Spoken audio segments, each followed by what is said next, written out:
वृंदावन की बड़ी स्मृति होती है।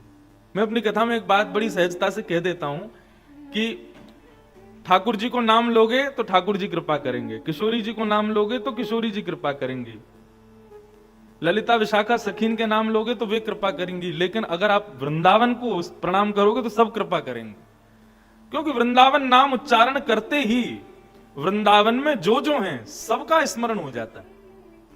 वृंदावन वृंदावन वृंदावन। मैं तो कभी कभी कोई पूछता, महाराज जी कोई मंत्र बताओ हमको, हम काहे का जप करें। मैंने ये सुनो, तुम वृंदावन वृंदावन वृंदावन वृंदावन वृंदावन यही जपते रहा करो, इसी मात्र से कल्याण हो जाएगा। किशोरी जी, ठाकुर जी, संत जन, यमुना जी सब कृपा करेंगे आप पे। तो ठाकुर जी कहते हैं कि अर्जुन हम वृंदावन को स्मरण करते हैं। अर्जुन बोले आप द्वारिका में रहते हो, हस्तिनापुर में आप हमारे यहां भी पधारते हो, इतनी जगह लीलाएं आपने की, सबको स्मरण नहीं करते? वृंदावन में ऐसा क्या है जो आप उसको स्मरण करते? अब भगवान बोले इसको कहां बताऊं मैं कि श्री किशोरी जी ने उसका निर्माण किया, आदि आदि। ये सब बातें सुनने लायक अर्जुन है तो है नहीं। हाँ, एक बात और कहें, ये रस के भाव, ये प्रीति के भाव सबको भी नहीं बताने चाहिए। जो अधिकारी हो उन्हीं को ही बताने चाहिए। पहले ठोक पीट के देख लिया करो, सामने वाला अधिकारी लगे तो कहो। इसलिए नागपुर के इस क्रम के अलावा मेरा इस रस में और कहीं प्रवेश में करता नहीं हूं। आप अन्य कथाएं सुनेंगे तो वहां तो कथा होती है, और आप कहेंगे तो वो विशेष नहीं, वो बहुत विशेष है। वो अधिकार देती है ना बाकी श्रोताओं को इस रस में आने का, इसलिए वो जरूरी है। जिस प्रकार रत्न का खुलासा नहीं किया जाता कि हमारे घर में कहां रखा है, यदि आप खुलासा कर दोगे तो क्या होगा? चोरों के कान खड़े हो जाएंगे, और वो दिन दूर नहीं होगा कि वो रत्न एक दिन चोरी हो जाएगा। ऐसे ही ये ठाकुर जी के प्रिय भाव, श्री श्यामा जी के प्रिय भाव, श्री वृंदावन का प्रेम, ये रत्न है, इसको छुपा के रखो भैया। कोई बहुत आपका विश्वास पात्र दिखे उसको बताओ वहां रखा है, ऐसा है। और ठाकुर जी जल्दी सहज प्रकट नहीं करते वृंदावन के भाव को, वो भी अर्जुन जैसे ज्ञानी के आगे। हाँ, एक बार को उद्धव के आगे प्रकट कर देंगे, अर्जुन के आगे नहीं करते। आप बुरा नहीं मानिएगा, हम वृंदावन वासियों के लिए अर्जुन से ऊपर है उद्धव, क्योंकि वो उद्धव वृंदावन का विद्यार्थी है, उसको ब्रजवासियों ने पढ़ाया है। और सबकी छोड़ो, उसको श्री किशोरी जी ने सुनाया है, पढ़ाया है, विद्यार्थी है वो वृंदावन का। इसलिए हम ब्रजवासियों को उद्धव ज्यादा प्रिय है। अर्जुन बोले कि ऐसा क्या है वृंदावन में जो आप सब छोड़ वृंदावन को याद करते हो? ठाकुर जी बोले अब तुमको क्या सुनाऊं मैं अर्जुन, स्थिति नहीं है तुम्हारी उतनी। लेकिन चलो, जिज्ञासा वृंदावन की कोई प्रकट करे तो वह भी अधिकारी है, किसी ना किसी रूप से तो श्री जी ने उसको याद किया। अर्जुन तुम वृंदावन का नाम भी ले रहे हो, उसके बारे में पूछ रहे हो, तो कुछ तो अधिकार तुमको है। चलो किसी भाव से सही तुमको बताते हैं वृंदावन क्या है। अर्जुन बोले कहां चलें? बोले एक भक्त है, बहुत दिन से तपस्या कर रहा, उसको दर्शन देने जा रहा हूं मैं, चलो तुम भी साथ में। अर्जुन बोला चलो। गरुण जी पर भगवान बैठे, पीछे अर्जुन बैठा, और ठाकुर जी पहुंच गए श्वेत द्वीप। हमारे वृंदावन के श्री राधा वल्लभ लाल जी अनंत वर्षों तक श्वेत द्वीप में विराजित, और वहां देवादिदेव महादेव ने उनकी उपासना की। अरे श्वेत द्वीप का इतना सुंदर वर्णन करते हैं अन्य पुराणों में महाराज। अब देखो कथा में कथा आती जाती है, सुनो। मैंने कही ना आज सवरे पिटारे खुलेंगे। हाँ, 3 दिन से जो जो नहीं खुला सब खुलेगा। एक बार नारद जी को अपनी भक्ति पर अभिमान हो गया। नारद जी बोले हमसे बड़े भक्त तो दुनिया में कोई होंगे नहीं, 24 घंटा दिन रात नारायण नारायण नारायण यही उपास करते हैं। अच्छा, नारायण मुख से बोलते हैं, लेकिन चित्त में श्री नारद जी भी श्री राधा राधा का ही जप करते हैं। नारद भक्ति सूत्र कभी उठा के देखिए, ब्रजवासियों की जो प्रशंसा नारद जी करते हैं, तो नारद जी को अभिमान हुआ कि मुझसे बड़ा भक्त तो कोई नहीं होगा। ठाकुर जी ने एक बार नारद जी और गरुण जी को भी अभिमान था कि मेरे बिना ठाकुर जी कहीं जाते नहीं, दोनों को अभिमान था। तो ठाकुर जी बोले चलो इनका मान दूर किया जाए। तो भगवान ने एक बार नारद जी को बुलाया, बोले नारद जी तुम 24 घंटा जो है हमारी सेवा में लगे रहते हो, एक आध दिन का अवकाश ले लिया करो, छुट्टी लिया करो। नारद जी बोले क्या करें बताओ, छुट्टी में कहां जाएं? बोले एक काम करो, तुम भक्त अग्रगण्य हो, हरिदास वर्य हो तो जाओ कुछ हरिदासियों की सुध लेके आओ। तुम हरिदासों में सर्वश्रेष्ठ हो तो जो बेचारे छोटे मोटे हरिदास हैं उनको मिले आओ, थोड़ा देखे आओ उनको जाके। नारद जी बोले जो आज्ञा, कहां जाएं बताओ। बोले तुम एक काम करो, श्वेत द्वीप जाओ, वहां मेरा एक स्वरूप श्री राधा वल्लभ लाल के रूप में विराजमान है, जहां पर महादेव उसकी आराधना करते हैं, तुम जाओ उनका दर्शन करके आओ। नारद जी बोले ठीक है। अब गरुण जी पर बैठ करके नारद जी पहुंचे श्वेत द्वीप। तब श्वेत द्वीप में देखा लाखों करोड़ों वैष्णव खड़े हैं और सामने त्रिभंग लली श्री राधा वल्लभ लाल विराज रहे हैं और देवादिदेव महादेव उनकी आरती कर रहे हैं। पार्वती जी घंटे घड़ियाल बजा रही हैं, गणेश जी, कार्तिकेय जी और समस्त शिव परिवार सब वहां आराधन में लगा है, राधा वल्लभ लाल जी की सेवा चल रही है और लाखों भक्त उनका दर्शन कर रहे हैं। सबसे पीछे खड़े नारद जी और गरुण जी दर्शन करने लगे। जैसे ही आरती पूर्ण हुई, विश्राम आरती होते ही शंकर जी ने जल से आरती का प्रोक्षण किया, सब में जल लुटाया, सब वैष्णव भुजा उठा के राधा वल्लभ लाल जी की जय जयकार करने लगे। इतने में ही शंकर जी ने जैसे ही पर्दा किया राधा वल्लभ जी के आगे, पर्दा करते ही लाखों असंख्य भक्त जो वहां दर्शन कर रहे थे सब मूर्छित हो गए। पर्दा होते ही मूर्छा हो गई। नारद जी चारों तरफ देखें, बोले ये क्या हुआ। वो भैया गरुण, ये कहा भाई ये सब एक संग मूर्छित कैसे है गए, और अगर यहां की रीति मूर्छित होना है तो हम क्यों खड़े हैं। गरुण जी बोले पता नहीं, देखो एक बार। सबको देखने लगे, कुछ पता ना चले। नब्ज देखी, हार्ट बीट देखी, सांस देखी, सब बंद। मूर्छित नहीं थे, सब मृतक हो गए। नारद जी को विचार में नहीं आ रहा ये हुआ क्या। थोड़ी देर बाद महादेव पुनः पधारे और पुनः पधार करके जैसे ही कपाट खोले, कपाट खोलते ही सब पुनर्जीवित हो गए और उठ करके श्री राधा वल्लभ लाल की जय जय जयकार करने लगे, प्रणाम करने लगे। नारद जी बोले ये समझ में नहीं आया हुआ क्या। महादेव से एकांत में जाके प्रणाम करके कहा भगवान ये इस भाव का थोड़ा उद्घाटन कीजिए, ये हुआ क्या। तो महादेव बोले जैसे संसार के लोगों के प्राण अन्न में बसते हैं, ऐसे श्वेत द्वीप के भक्तों के प्राण श्री राधा वल्लभ लाल जी में बसते हैं। जब तक लाल जी दिख रहे हैं तब तक सब जीवित हैं। लाल जी के दर्शन अनोसर होते ही इतना वियोग होता है कि सब प्राण त्याग देते हैं। नारद जी महाराज ने गरुण जी को देखा, बोले हम नारायण से दूर रह करके भी जीवित हैं, इसका मतलब हमारी भक्ति की वो पराकाष्ठा नहीं। श्वेत द्वीप के भक्तों की चरण रज डिबिया में भर के ले गए। नारद जी रोज तिलक लगाते हैं उसी से कि हम में भी थोड़ी ऐसी भक्ति आवे। तो श्वेत द्वीप अद्भुत है। तो भगवान अर्जुन को लेकर श्वेत द्वीप पहुंचे। श्वेत द्वीप में चंद्रमा के समान चमक रहा एक विशाल पर्वत दिखाई देता है।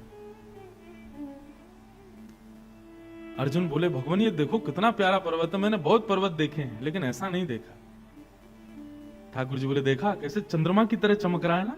बोले हाँ चलो इसमें समीप चलते हैं। पर्वत पर समीप गए, तभी ऊपर शिखर पर एक महात्मा बैठे तपस्या कर रहे थे। ठाकुर जी बोले इन्हीं को दर्शन देना है, चलो। ऊपर पहुंचे, ठाकुर जी जाकर के खड़े हो गए। महात्मा तपस्या में बैठे थे, ध्यान में बैठे थे। भगवान ने इतने ही अपने चतुर्भुज रूप को दो भुज रूप में प्रकट किया और त्रिभंग लली बनकर के वेणु वाद्य करने लगे। अर्जुन बोले क्या कर रहे हो नाथ। बोले इनके चित्त में हमारी यही छवि बैठी है, इसलिए इनको इसी छवि से दर्शन दे रहे हैं। और ठाकुर जी वेणु वाद्य करने लगे। जैसे ही वेणु बजाई ठाकुर जी ने, महात्मा का रोम रोम पुलकित हो गया। नेत्र खोल करके देखा, त्रिभंग लली श्याम सुंदर सामने खड़े हैं। दंडवत प्रणाम किया, नतमस्तक हो गए। प्रणाम करके ठाकुर जी के सन्मुख बैठे और जिज्ञासा प्रकट की। बोले नाथ बहुत अभिलाषा थी कि आपका दर्शन हो, परंतु अभिलाषा यह भी थी संग में किशोरी जी आवे। ये आप किस बावड़े को ले आए हो संग में, किशोरी जी आनी चाहिए। तो बोले बावड़ा नहीं भैया, हमारा सखा है, हमारा भैया है, अर्जुन है। बोले अच्छा ये अर्जुन है। बोले जी। अर्जुन बोले महात्मा आपकी तपस्या कब से चल रही है, और ये पर्वत इतना सुंदर बिल्कुल चंद्रमा की तरह चमक रहा है, इस पर्वत का नाम क्या है। महात्मा मुस्कुराने लगे और मुस्कुरा करके बोले अर्जुन तुम जिस पर्वत पर बैठे हो ये पर्वत नहीं है। तो क्या है ये। बोले ये हमारा ही देह है, हर बार हम तप करते हैं और तप करके अपने प्राणों का त्याग कर देते हैं, तो हमारी अस्थियां ही इस पर्वत के रूप में निर्मित होती चली गई हैं। यहां की जड़ से लेकर चोटी तक ये जो कुछ भी तुमको दिख रहा है, ये सब हमारे अनंत देह हैं। और इन अनंत देहों के द्वारा मैंने तप किया, तब जाकर के सौभाग्य मिला। अर्जुन बोले, केवल त्रिभंग लली को देखने के लिए आपने इतना तप किया? हम बोले, नहीं, त्रिभंग लली को देखने के लिए तप नहीं किया था। तो किस लिए किया था? बोले, वृंदावन वास मिले इसलिए किया था। अर्जुन बोले, ठाकुर जी आप तो मांग रहा कुछ है, दे कुछ और रहे हो। इसने बेचारे ने अनंत जीवन व्यर्थ कर दिए वृंदावन वास के लिए, आपने इसको वृंदावन तो दिया नहीं, आप द्वारिका से चल के यहां आ गए, दर्शन दे दिया, अब बेचारी की मनोकामना पूरी तो हुई नहीं। ठाकुर जी मुस्कुराए और अर्जुन से बोले, भक्त को दर्शन देना हमारे अधिकार में है, लेकिन वृंदावन वास देना ये हमारे अधिकार में भी नहीं है। ये तो श्री जी कृपा करें तो ही है सके भैया, ये हमारे अधिकार में नहीं है कि इसको वृंदावन वास मिल जाए। उसके लिए तो श्री जी किशोरी जी कृपा करेंगे। और हम अनंत बार भी दर्शन दे दें तब भी श्री जी की कृपा की एक कण के समान भी हम नहीं हो पाएंगे। ये सब बातें कथाओं में कहने में सुख तो मिलता है, लेकिन कभी कभी ना अपने ऊपर बड़ा गुमान भी होता है कि देखो श्री जी की कुछ भी हो, इतनी कृपा तो है कि हम वृंदावन में आए तो श्री जी ने कृपा करके ही बुलाए होंगे। दुनिया के लोग कहें हम पे श्री जी कृपा कब होगी, हम तो खूब ढिंडोरा पीट के कहें हम पे तो है। और इसका प्रमाण क्या? हमारा जन्म ही प्रमाण है कि किशोरी जी ने हम पे कृपा तो की। उनको पता तो होगी कि इंद्रेश नाम का कोई व्यक्ति है, उनकी स्मृति में, उनके चित्त में हमारा नाम ही आ जाए, बस इसी से ही कल्याण है हमारा। तो वृंदावन वास का भी अधिकार ठाकुर जी के वश में नहीं। आप लोग कहेंगे ये ऊंची ऊंची बातें आप सब ब्रजवासी किशोरी जी की महिमा मंडन के लिए करते हैं, ऐसी बात नहीं है। पद्म पुराण उठा करके पढ़िए, ब्रह्म वैवर्त पुराण उठा करके पढ़िए, गर्गाचार्य जी द्वारा कृत श्री गर्ग संहिता को पढ़िए, आपको पता चलेगा कि श्री जी की अनुकंपा कृपा जितनी हम बता रहे हैं वह भी सूक्ष्म है, उससे भी अनंत गुना ज्यादा है। ऐसे वृंदावन का वास, सत्य बताएं, यह भी अभिलाषा हृदय में मत रखो कि हमें श्यामा श्याम के दर्शन हो। अभिलाषा एक ही रखो कि हमें वृंदावन मिल जाए। बस वृंदावन मिल गए तो ये निश्चित है कि युगल सरकार किसी ना किसी भाव से कभी ना कभी तो कृपा करेंगे।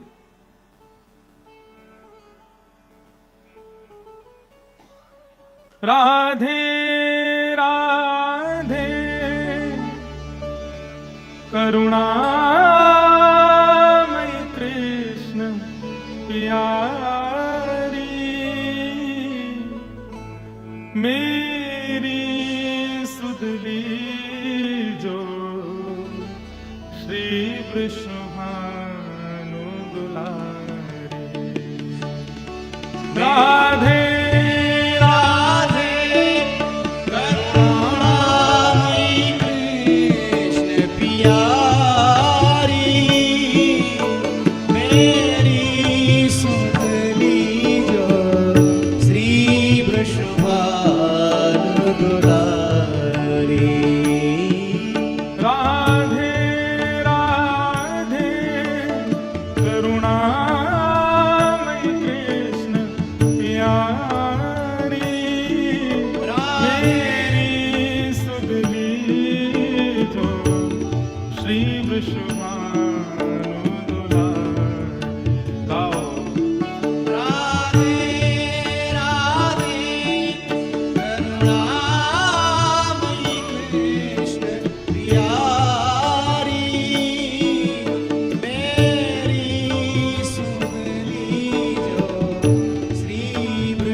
नंद कंद की भामा। आनंद मैया नंद कंद की भामा। हे राधे राधे करुणामयी कृष्ण प्यारी। राधे राधे करुणामयी कृष्ण प्यारी। मेरी सुधली जो श्री वृषभानु दुलारी। मेरी सुधरी जो श्री वृषभानु दुलारी। श्री वृषभानु दुलारी की।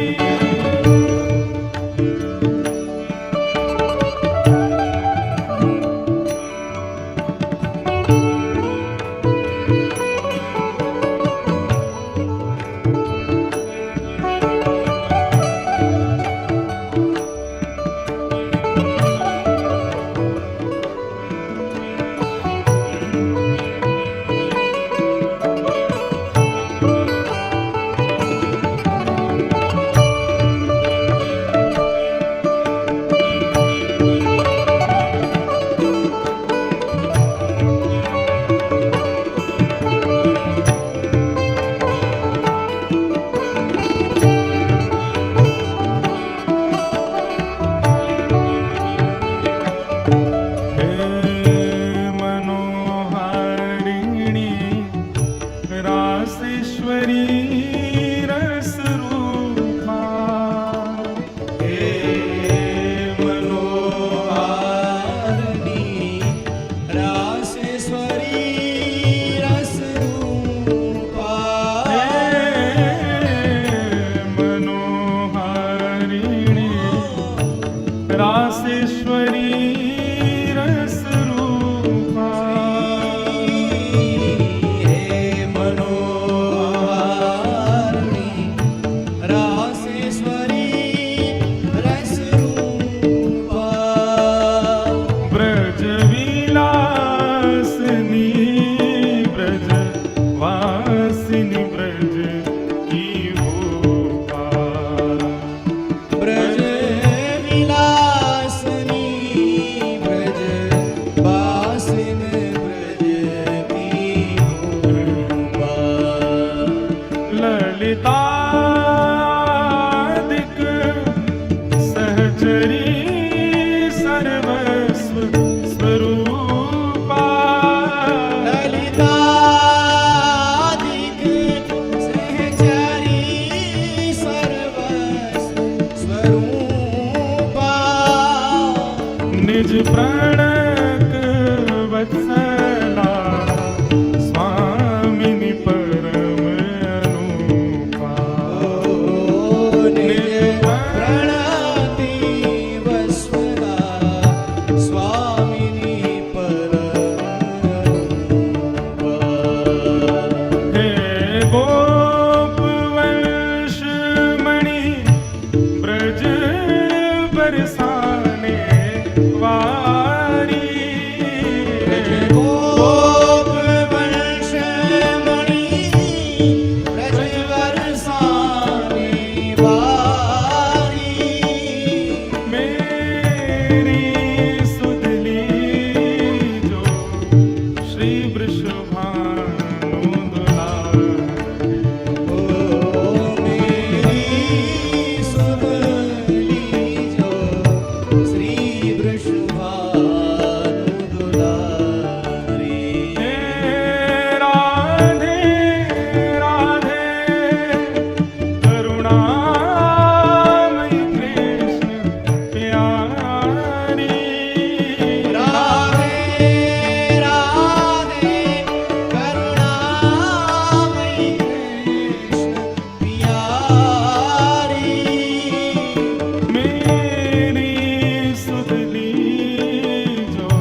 नित्य प्रार्थना में ऐसे ही किशोरी जी को पुकारूं, हे श्यामा जी, एक बात बताओ, आप सबके भजन के प्रति अभिलाषा क्या है? चाहे हम कथा सुन रहे हैं, चाहे आप जो कुछ भी अपने नित्य क्रम करते हो, हैं हम संसारी लोग इतने ज्यादा पवित्र नहीं है कि बिना अभिलाषा के कुछ करें। एक सूक्ष्म अभिलाषा तो होती है, जैसे कि पता हो वो हमारी डेस्टिनेशन है, तो फिर सफर हम लोग उसी हिसाब से करते हैं। ठीक उसी प्रकार हमें हमारी कुछ ना कुछ सूक्ष्म ही सही अभिलाषा तो होती है, पर वो है क्या, ये जानना बहुत जरूरी है। हमारे ब्रजवासियों से पूछो तो एक ही अभिलाषा है कि हे नाथ, हे किशोरी जी, हमारे भजन ते, हमारे भाव ते, हमारी कोई सेवा ते आप यदि प्रसन्न है गए हो तो बस इतनी कृपा कर दो, ज्ञात अज्ञात रूप से बस प्रकट है कि या अप्रकट भाव से, कोई स्वर के भाव से ही सही, बस इतना हमें बताए दो, इतना आके हमसे कह दो कि हाँ तू भी मेरो ही है, बस हमें और कुछ नहीं चाहिए। हम तो आपको अपनो मान के बैठे ही हैं, लेकिन एक बार वहां पर आप भी अपनी मोहर लगाए दो कि हाँ तू भी मेरो ही है, बस। इससे अधिक ब्रजवासियों की अभिलाषा है ही ना है। हमारे ब्रजवासी तो भैया कभी ठाकुर जी को तो घासू ना डालें, सही पूछो तो। लाल जी जितने दिन लीला करते रहे, श्रीमद् भागवत में 1000 बार ब्रज लीला में आता है, ठाकुर जी सबसे कहते हैं मैं भगवान हूं, मेरी पूजा करो।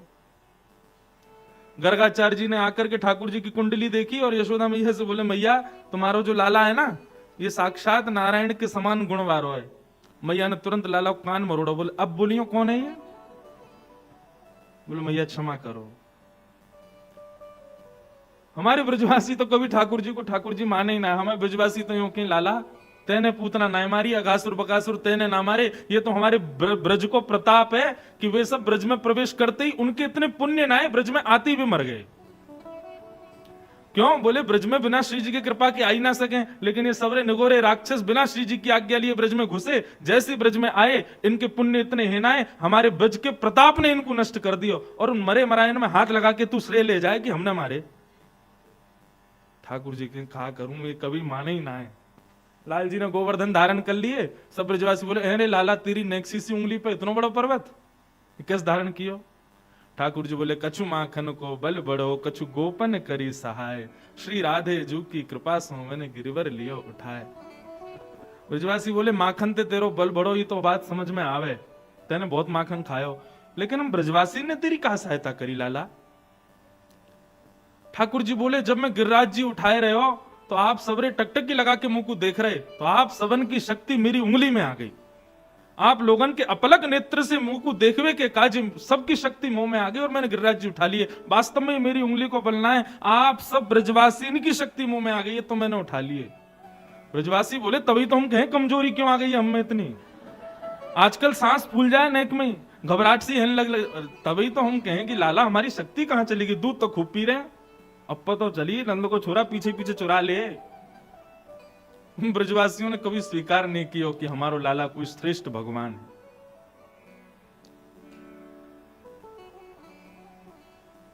हम तो बस इतनी चाह रखें, लाला बस हमसे यूं बता दे कि हाँ जैसे हम तो उससे प्रेम करें तू भी हमको स्वीकार करे।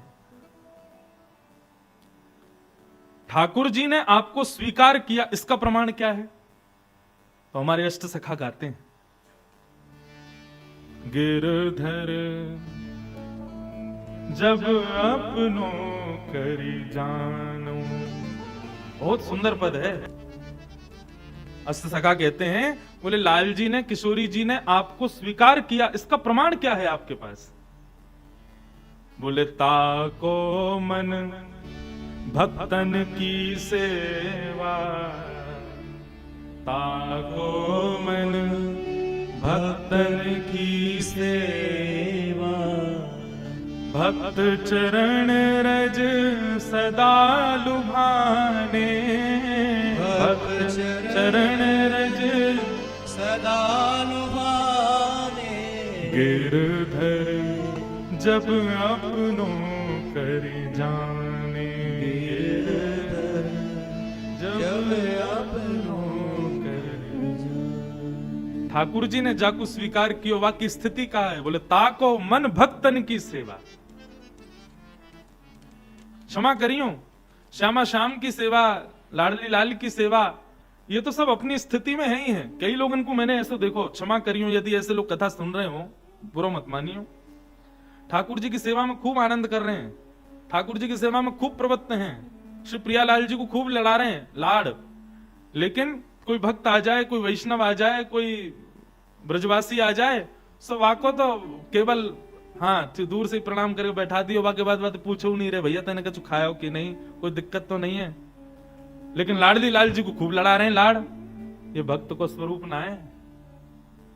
भक्त को स्वरूप तो कैसो, लाडली लाल जी के संग आनंद कर रहा है, इतने में देखो कोई वैष्णव आयो, पुष्प बरसान लगो, जय हो लाडली लाल जी, देखो आपको कोई प्रेमी आया हुआ है, वाको दंडवत प्रणाम करे, बिठावे, अपने हाथन से पवावे, गले लगावे। वैष्णवों के प्रति इतनी रति, इतना प्रेम भाव जिसके हृदय में हो, समझो वो ठाकुर जी ने उसको स्वीकार कर लिया है। लेकिन वैष्णव भक्तों को देख करके कोई कोई कोई आनंद ना होवे, कोई प्रसन्नता ना होवे, और केवल ठाकुर जी की सेवा ही सेवा, सेवा ही सेवा, वही में ही रुचि लगे। श्रीमद् भागवत में एकादश स्कंद में नवयोगेश्वर संवाद में भगवान कृष्ण इस बात की पुष्टि करते हैं, बोले जो केवल मेरी सेवा में ही तल्लीन रहता है, लेकिन मेरे वैष्णव भक्त संत वृंद आदियों के प्रति जो रुचि नहीं रखता, वो साधारण भक्त है, उत्तम नहीं है। हाँ वो मुझसे प्रीति करता, लेकिन मैं करता हूं इस बात की गारंटी नहीं है। तो वहां पर हरि नाम के योगेश्वर ने ठाकुर जी से पूछा, आप जिससे प्रेम करते उसकी स्थिति क्या है?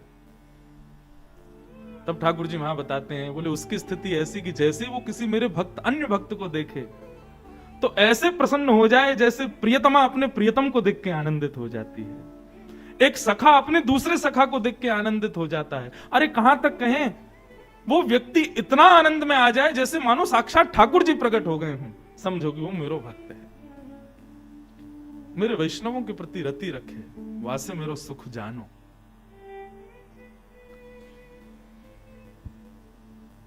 हम सबकी स्थिति है, हम सब ठाकुर जी से प्रेम करें, लेकिन ठाकुर जी भी हमसे प्रेम करें, ऐसा निर्माण अपनो करो। हम सब्जी मधुर क्यों बनाते हैं? ताकि घर के सब लोग उसको पाएं। हम सब भी सब्जी के भांति हैं, अपना निर्माण ऐसा करो कि ठाकुर जी भी आपको भोग लगावें। लेकिन छल कपट ईर्षा द्वेष अभिनिवेश अहंता ममता आदि ना जाने क्या क्या हम अपने भीतर डाल लेते हैं, ये सारे गर्म मसाले हैं जिनसे ठाकुर जी को मिर्च लगती है, फिर ठाकुर जी उसको स्वीकार नहीं करते। सहज सरल स्वभाव के धनी बने रहो। तो सब अधिकार की बातें आज हुई हैं, कुछ लीला में प्रवेश करें।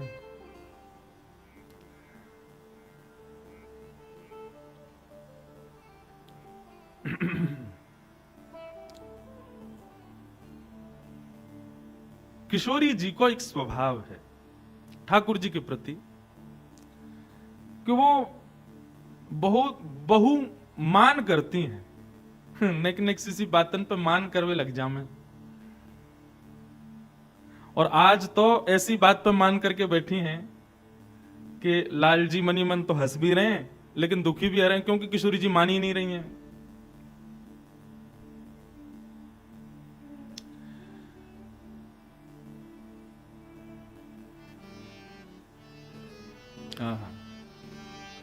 श्री विठल विपुल विनोद जी को पद है, किशोरी जी मान कर रही हैं, रूठ के बैठी हैं ठाकुर जी से। और काय बात पर रूठ के बैठी हैं और ठाकुर जी कहा कर रहे हैं। अच्छा देखो, आज की कथा में, आज विश्राम दिवस है, अब आप सबके जमाई राजा आज वापस जा रहे हैं, तो आज सब सखियां ठाकुर जी के पक्ष में आ गई हैं। 3 दिन से तो किशोरी जी के पक्ष में थी सब सखियां, लेकिन आज ठाकुर जी के पक्ष में आ गई हैं। और कैसे पक्ष में आई हैं? किशोरी जी जब जामे सखियां तब मान में बैठी हैं। आज कोई बात मान करके बैठ गई, आज कोई बात मान करके बैठ गई। आज ठाकुर जी कहीं बेचारे दूर से चलते हुए आ रहे, बगल में एक सखी ने 2 कदम चल रही होगी, किशोरी जी ने देख लिया, यही पे मान करके बैठी है। तुम बाकी संग क्यों आए? ठाकुर जी बोले मैं बाकी संग ना आया, वो जा रही, मैं वहीं पे जा रहा हूँ। बोले मैं सब जानू तुम्हारी चालन ने, काव दिना नाराज है गई, काय बात पे नाराज है गई। किशोरी जी आज श्वेत श्रृंगार करके आई हैं, लाल जी को संकेत भेज दिया, आज वो श्लोक मिला ही नहीं मुझे। एक श्लोक है, उस श्लोक का भाव मात्र बता देता हूं। अब आजकल तो मैसेज होते हैं, सामने वाले को मैसेज कर देते हैं, भाई पार्टी का ये ड्रेस कोड है? तो किशोरी जी ठाकुर जी को कैसे बताएं कि आज कैसे मिलना है रास बिहार में? तो सुबह किशोरी जी जब यमुना जल भरवे जामे, तब अपनो ऐसो श्रृंगार करके जामे, सांकेतिक श्रृंगार। ठाकुर जी खड़े हैं सघन कुंज में और इंतजार कर रहे हैं किशोरी जी आ रही होंगी, और किशोरी जी की चाल ढाल श्रृंगार से ठाकुर जी समझ जाए आज को रास बिहार कैसा है, व्यवहार हो है। तो किशोरी जी, वहां उस श्लोक में पूर्ण वर्णन है किशोरी जी के वस्त्रन में जो एक चुनरी ऊपर से पहने, वाको वर्ण जैसा होगो। ठाकुर जी समझ जाएं आज किशोरी जी या चुनरी को डाल के आज्ञा दे रही हैं शाम को ऐसे वर्ण के वस्त्र पहनने हैं। फिर पत्रावली को किशोरी जी श्रृंगार करें तो ठाकुर जी दूर खड़े खड़े उन पत्रावली की बिंदी ने गिने, इतनी बिंदी है, मतलब इतनी घड़ी तक श्रृंगार, इतनी घड़ी तक रास बिहार चलेगो। काउ दिना तो एक ही बिंदी रे ठाकुर जी के आज तो है वो काम, आज तो केवल देखने को मिलेंगे बस, आज रास बिहार ना होएगो। लेकिन कावदना श्री किशोरी जी ऐसा श्रृंगार करके आवे, ओहो आज तो ब्रह्मा की 6 महीना की रात्रि आवेगी। अच्छा, ठाकुर जी अपने संग सखान ने लेके आवे कभी कभी निकुंज में, निवृत्त निकुंज में तो नहीं आते, निकुंज में कभी कभी सखा हुआ में। तो किशोरी जी अपने कपोलन पे जब पत्रावली बनावे तो वहां में जितनी बिंदी है, मतलब आज उतने ही सखा आवेंगे। अगर किशोरी जी ने पूरी गोलाकार की बिंदी लगाई है और बीच में एक एक बिंदु रखो है, तो या को मतलब यह है, हे श्याम सुंदर आज रात्रि के रास बिहार में ये एक बीच की बिंदी मैं, यहां एक बीच की बिंदी आप, आपके चारों तरफ सब सखियां, हमारे चारों तरफ सब सखियां, ऐसो रास बिहार की भूमिका बनाएंगे। लेकिन काउ देना किशोरी जी एक एक ही बिंदी रखें तो मतलब ठाकुर जी समझ जाए कि आज ना सखी आमेंगी ना सखा, एकांत में मिलना है। ऐसे सांकेतिक किशोरी जी श्रृंगार करके आती हैं और ठाकुर जी उनसे अनुमान लगा लेते हैं कि आज श्रृंगार कैसो करके आना है शाम को, और आज रूपरेखा कैसी होगी। उसका एक श्लोक है बहुत सुंदर, वो खूब धूड़ा मिला नहीं मुझे। तो किशोरी जी बहु मान करें, नेक नेक सी बातन पे मान करें। अब आप ये कहोगे कि किशोरी जी इतना मान क्यों करें, आप लोग सब उनके शील स्वभाव को वर्णन करो कथा में, ऐसी हैं ऐसी, फिर ठाकुर जी पे इतना मान क्यों? ताकि हम सबन को स्वच्छंद प्रेम श्याम सुंदर को दिखे, मान करें। और मान करे के बाद ठाकुर जी मनावे, तो ठाकुर जी जब मनावे ना, तो जो सखियां किशोरी जी के अधीन रहती हैं वो ठाकुर जी के मनावे की क्रिया को देख के ठाकुर जी के अधीन है जाएं। यही तो किशोरी जी चाहे कि सब इनके अधीन हों, और वो भाव प्रकट करने के लिए किशोरी जी मान करें। एक दिन किशोरी जी को मन भयो मयूर देखवे चलेंगे, और वादना संयोग से एक मयूर नहीं दिखो। ठाकुर जी खूब दाने डारे हैं, खूब बंशी बजामे, अरे आ जाओ निगोरो, ही मारेंगी नहीं तो। लेकिन आज मयूर सब सखीन ने पकड़ रखे, बोले आज नहीं जानो है, आज तो देख लो कि आज किशोरी जी क्या करेंगी। अच्छा, स्थान का चयन ठाकुर जी ने किया था कि वहां मयूर बहुत दिखते हैं, तो किशोरी जी ने यहीं से सुनाना शुरू किया, हम तो पहले मना कर रहे, तुम्हारी बातन में आ गए, यहां आ गए, एक मयूर नहीं दिख रहा है। ठाकुर जी बोले वैसे तो सबरे यहीं डोलते रहे, आज सबरे भग गए। खूब उमड़ घुमड़ के ठाकुर जी, अच्छा ठाकुर जी की भी ध्वनियां हैं, सखान ने बुलावे की अलग ध्वनि है, गैयान ने बुलावे की अलग ध्वनि है, मयूरन को बुलावे की अलग ध्वनि है, खूब ध्वनि बजामे, लेकिन मयूर आए नहीं। और यहाँ किशोरी जी मान भरतो ही जा रहा हूं, वो बहुमान है वे वारो बस न का देर में। और ठाकुर जी को इतनी चिंता लगी, बोले कहा करूं मैं, कहां जाऊं, खूब ढूंढ लिए नहीं मिले। ठाकुर जी बोले किशोरी जी नेक आप विराजो, ये लो फल पाओ, मैं अभी आऊं। ठाकुर जी गए और पूरे सघन कुंज में जहां जहां मयूर के पक्ष दिखाई दिए उन सबको बीन करके ठाकुर जी ने खुद एक मयूर को आकार धारण किया, और किशोरी जी फल खा रही हैं, और वही समय अपने घुटनान पे नृत्य करते हुए श्याम सुंदर ही मयूर बन करके आ गए और किशोरी जी के सामने नृत्य कर रहे हैं, किशोरी जी को आनंद करा रहे हैं। वह छवि को देख करके जो वास्तविक मयूर हैं वह भी ठाकुर जी पर मोहित हो रहे हैं। विचार करो ठाकुर जी कितनों मनाम है किशोरी जी को, और ये मान मनावे की ये पूरी लीला को केवल एक ही भाव है कि रसिक जन हमारे प्रियतम के प्रति और आसक्त है जाए। किशोरी जी यही भाव से हैं कि सबको पकड़ के लाल जी के चरणन में लगाऊं। हमारे ब्रज में कान्हा मोर बन आए, रासलीला में गावे ठाकुर जी मोर बन के आ जाएं, कोक कोक के नाच के दिखावे, किशोरी जी को मनावे, आनंद करावे। तो हमारी श्यामा जू मान करें और ठाकुर जी उनको मनावे। आज जब किशोरी जी मान करके बैठे तो आज सखियां ऋषि आ गई, बोले इन्हें जब देखो तब मान कर लें। आज सब सखी ने ठाकुर जी किशोरी जी चारों तरफ से घेर लें, बोली कि श्री जी बस बुरा मत मानियो, हमारी लाला की गलती कम रे, आपकी ज्यादा है। आप पहले ही इतनी ज्यादा मन में भाव लेके आ जाएं, बेचारे कछु ना करें, फिर भी आप मान करके बैठो। और सब सखियां एक पद में किशोरी जी को ने एक सुना में, तेरे आधीन लालन तेरे आधीन, गाओ तेरे आधीन लालन तेरे आधीन, सुनरी सखी हूँ साच कहत हूँ, सुनरी सखी हूँ साच कहत हूँ, सुनरी सखी हूँ साच कहत हूँ, सुनरी सखी हूँ साच कहत हूँ, तू जल है ये मीन, तू जल है ये मीन, तेरे ही आधीन लालन तेरे ही आधीन, तेरे ही आधीन लालन तेरे ही आधीन। श्री निकुंज बिहारी लाल की।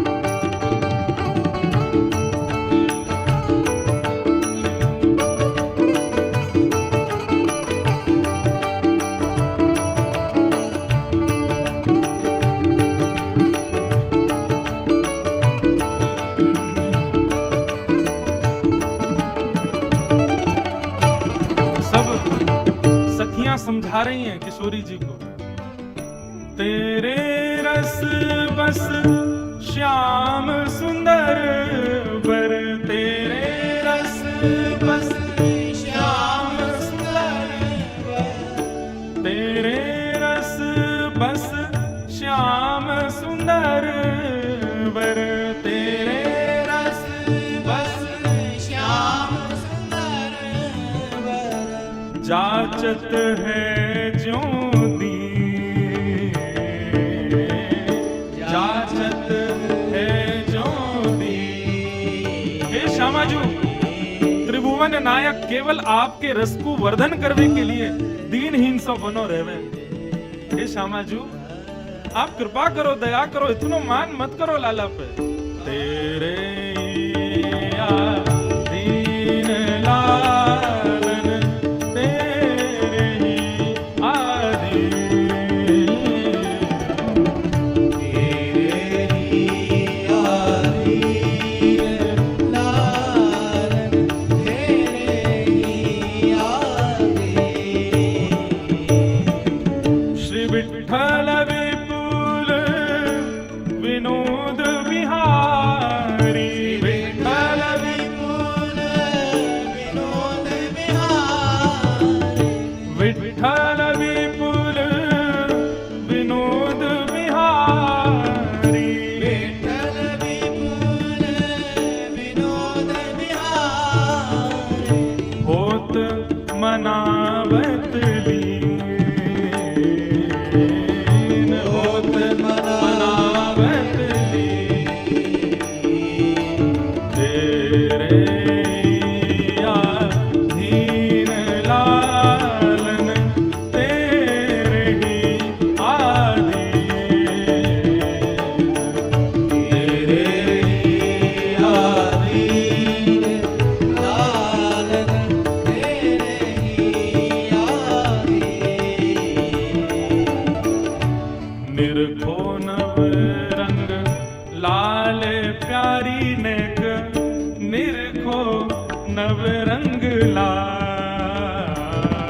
अरे नहीं देखियो बेचारे कैसे दीनहीन से बहन के बैठे हैं, हाथ जोड़ के बैठे हैं बेचारे, आपको मनावे में कोई कसर नहीं छोड़े। श्यामाजू ने देखो तो सही उनकी ओर। आज सखी सब लालजी ने अपने बस में कर ली है और सब उल्टी पड़ गई है, किशोरी जी को समझा रही है।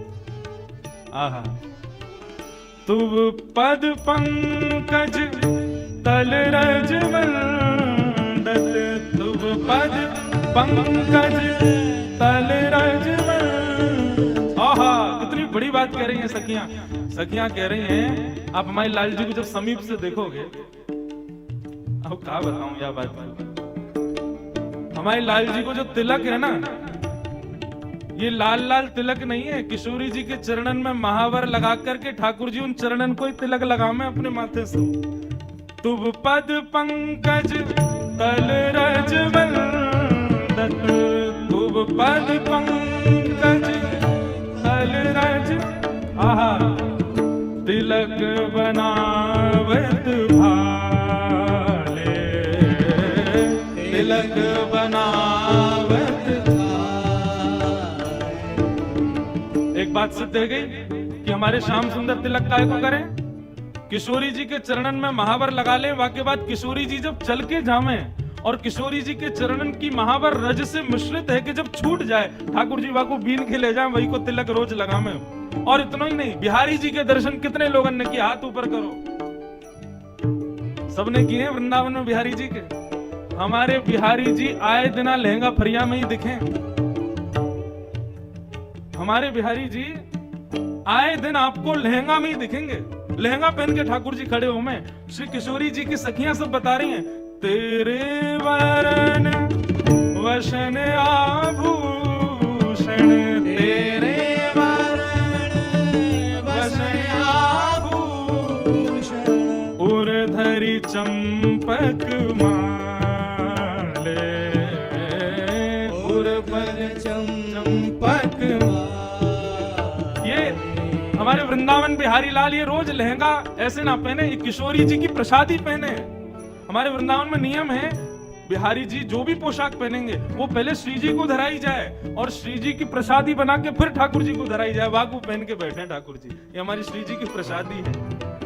ठाकुर जी को मुकुट हो, वस्त्र आभूषण हो, सब पहले श्री जी धारण करेंगी, वाके बाद ठाकुर जी धारण करें, वाको प्रसादी बना करके पहने। या हमारे बिहारी जी अधिकतर लहंगा में ही दिखाई दें।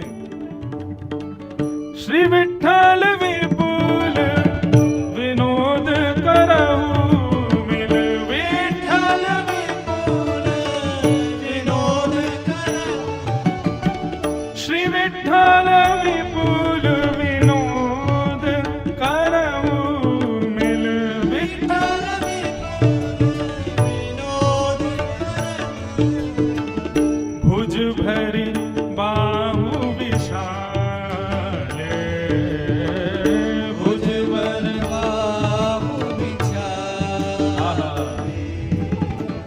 निरखो नव रंग लाले प्यारी नेक, निरखो नव रंग लाले, निरखो नव रंग लाले प्यारी नेक, निरखो नव रंग लाले,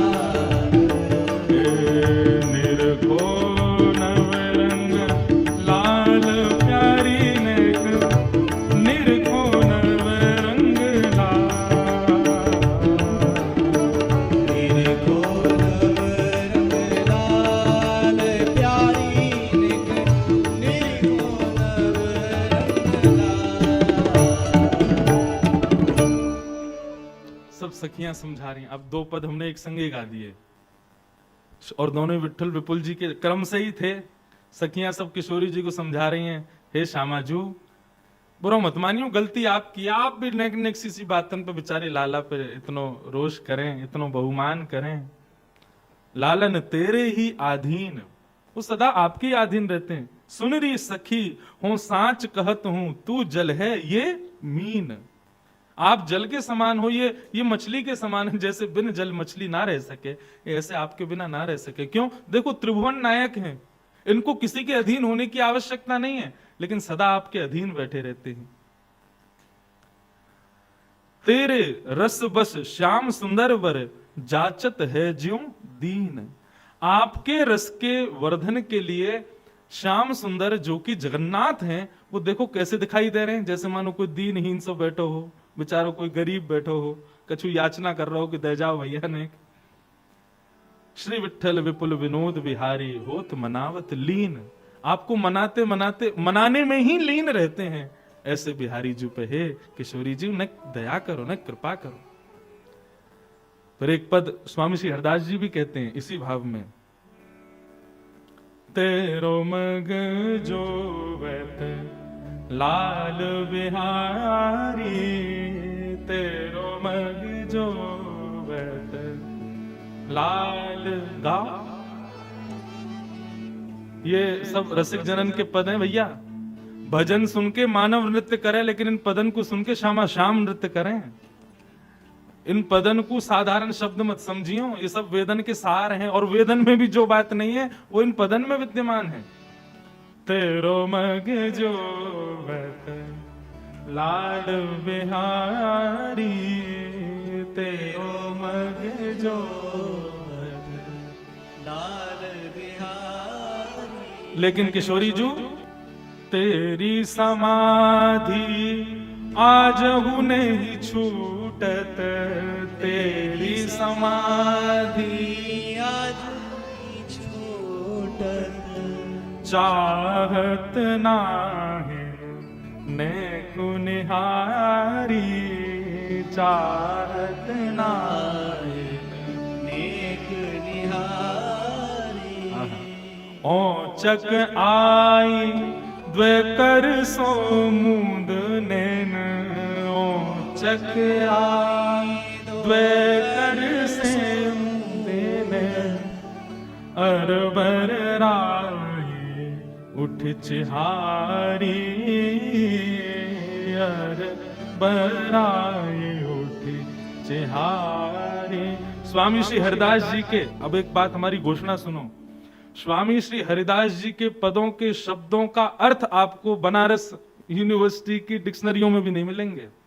ऐसे अद्भुत शब्द हैं, इन शब्दों पर 2-2 घंटे तक रसिक जन चर्चा करते हैं। श्री हरिदास के श्यामा कुंज बिहारी, श्री हरिदास के कुंज बिहारी। ढूंढत वन में पाई प्रिया दिहारी, ढूंढत वन में पाई प्रिया बिहारी। तेरो मग जो वैत लाल बिहारी, तेरो मग जो वैत लाल बिहारी। हे श्यामाजू, मान मत करो ना। अच्छा, अभी तक किसी को ये नहीं पता मान कर क्यों रही है। किशोरी जी भी मौन बैठी हैं, क्योंकि वे तो रस को उजागर करना चाहे ना। वे तो चाहे कि श्याम सुंदर के भाव जब वो मनावे आमे तब प्रकट हो, तब ये सखी और अधीन हो जाएं। अच्छा, ये सुनकर के कि ये सब सखियां आज मुंह पे खींच रही हैं, किशोरी जी को बुरा थोड़ी लग रहा, किशोरी तो और आनंदित रही है। वाह, यही तो हम चाहें, यही तो हमारा भाव है कि इन सबन के ऐसे भाव श्याम सुंदर के प्रति बने। किशोरी जी मान करके बैठी हैं, सब सखी किशोरी जी को समझा रही हैं, बोले आप मान नहीं छोड़ रही हो। खूब लाल जी की प्रशंसा करी। तब किशोरी जी ने बहुत देर बाद थोड़ी भ्रकुटी टेढ़ी करके और दीन से बैठे दूर हाथ जोड़ के श्याम सुंदर की ओर ऐसे निहारा। जैसे ही निहारा, मानो जैसे प्राण आ गए हों ठाकुर जी के। अब तक ठाकुर जी की भी ऐसी स्थिति नहीं कि जाके कुछ चर्चा कर लें। हाँ महाराज, इतनी कहां सामर्थ। जैसे दृष्टि करी ना, तब ठाकुर जी सारे बोले